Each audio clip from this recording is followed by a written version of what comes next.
มาสงครามพูดทุกวันดังในช่องคำเชียร์นิวเสียบกีตาร์คันนะ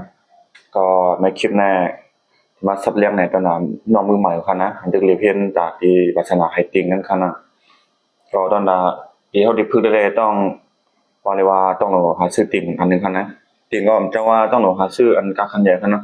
เอาแค่พอสอนในแดมตาลูเอาแบบกาคันใหญ่คันนะเอาแค่ กาคันถูกๆก่อนดีเลยครับการถูกๆก็เพราะมันออกเสียงแล้วอะไรคันเนาะ แต่เราซื้อกาคันใหญ่ครับตอนช่างว่าเขาหมอมาสองมาฮือเนี่ยแต่หาซื้อกาคันใหญ่อินก็กี่อินคันเนาะกี่พอเช็งเงินคันเนาะก็ลองพึกติ่งนี่ได้ก็อันนั้นสุดได้เพราะสมมุติว่าเพราะเขามีติ่งเยอะอันนึงคันนะเขาก็เรียบเพียนคอร์ดมันคันเนาะมันต้องมาพวกคอร์ด G แล้วก็ E ไมเนอร์ A ไมเนอร์แล้วก็ D คันนะนั่นเลยครับนั่นก็หาด้วยเนื้อก็คือหรือเรื่อง YouTube ก็ดีเลยทั้งคันเนาะดีเลยอันนอกจากดีเลยฮู้ว่าคอร์ดช่างมีช่องอะไรคันนะ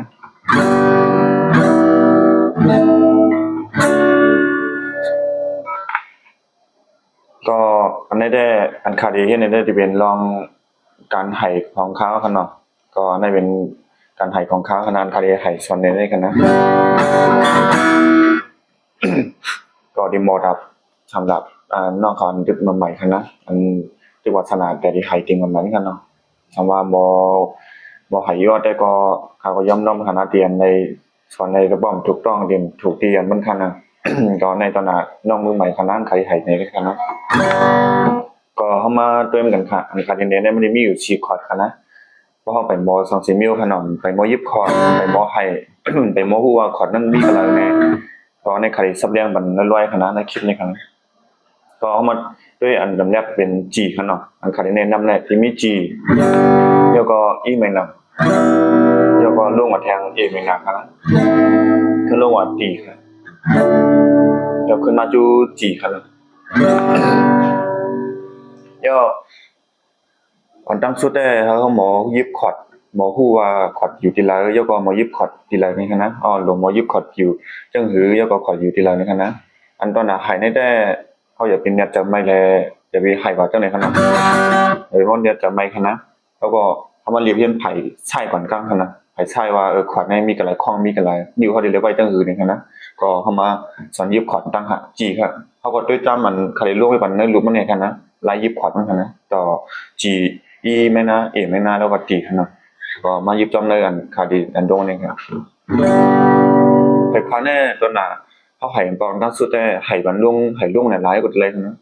ไห่ลุงเนี่ยครับทั้งป้าน้องหกสายครับเนาะตั้งแต่สายหกครับ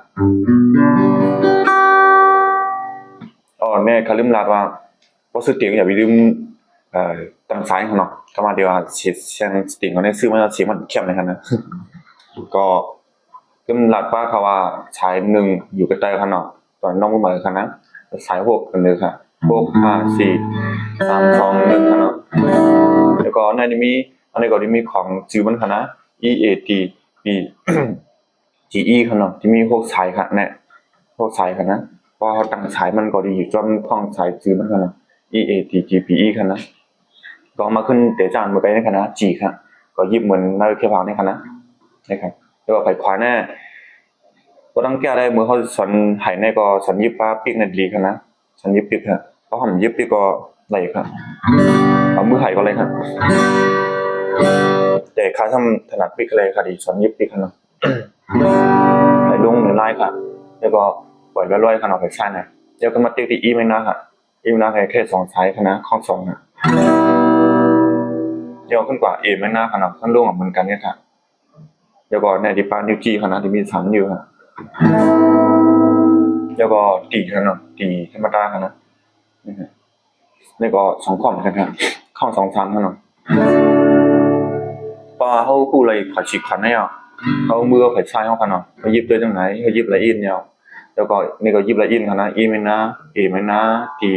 อีไม่นะเอไม่นะอีไม่นะเอไม่นะตีจีนี่ค่ะเนาะว่าเขายิบด้วยตรงไหนเนี่ยมือไข่คว้าเนี่ยอย่าเป็นเนี่ยไห่อย่าเป็นเนี่ยกับไข่ไห่ไพ่ค่ะเนาะอย่าเป็นเนี่ยเปิดไห่จ้ำกว้ามค่ะนะเขาไห่ก็ยังกล้วยลอยๆค่ะเนาะเพราะกับเปิดจ้ำกว้ามเนี่ยย้อนวันแล้วกว้ามแน่ เขาได้ให้เพิ่มนั้นก็สโลโกกูมันนี่มีจังได๋แหละว่าเฮาดึกสอนบังเนี่ยเฮาดิมันนี่เฮ็ดให้เฮากวางข้างเนาะเฮ็ดให้มือไปขวาในเทิงหรอกคั่นนะน้องปอก็มันนี่เพิ่มป่นแล้วก็ตีในวันนี้ตันไข่นะนี่ตันเฮ็ดให้1ตันไข่ขึ้นคั่นนะก็เฮามาอยู่ข้างกุ้ยให้เอาติ่งอันให้ก็มาเรียนเพียนนักสีขอดให้ค่ะก็ต้องแก้ได้เอาสะอุใหม่คั่นนะว่าเฮาให้ด้วยน้องพวกมาสะอุให้เตรียมไว้คั่นนะ G E minor แล้วก็ A minor แล้วก็มาตีครับสีขอดได้คั่นนะไข่ก็ร้อยๆสักให้ไหนครับ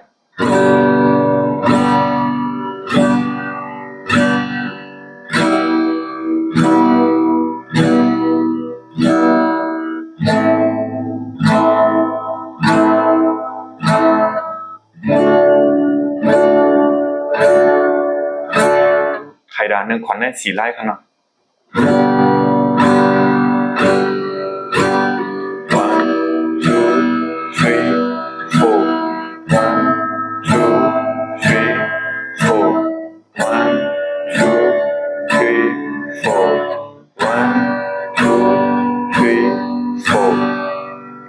ไข่จังไหนประมาณคั่นนะคือต้องด้วยว่าเฮามีข้าวยำขายขนาด1วันได้บ่มีวันข้าวยำคือชั่วโมงหรือ1ชั่วโมงก็ดีจุ่มบ่คั่นนะเฮาขายได้ไหนคั่นเนาะสมมุติว่าขายเลยนะเฮาขึ้นเจ้าไข่ขวานในภาคแรกแล้วก็เจ้าไข่ใช้ในเขาไข่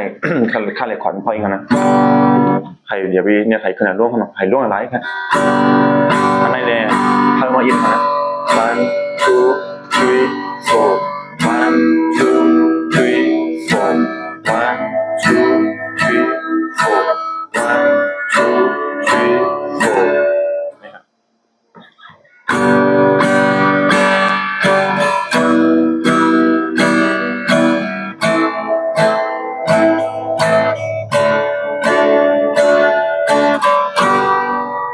ก็ตอนหาคลิปเนี่ยที่มีข้างในคั่นนะสังว่าถูกใจตอนนั้นน้องมือใหม่เขาให้คนรีวิวด้วยไข่ติ๊กเนี่ยก็แค่น้อยย้อนมัน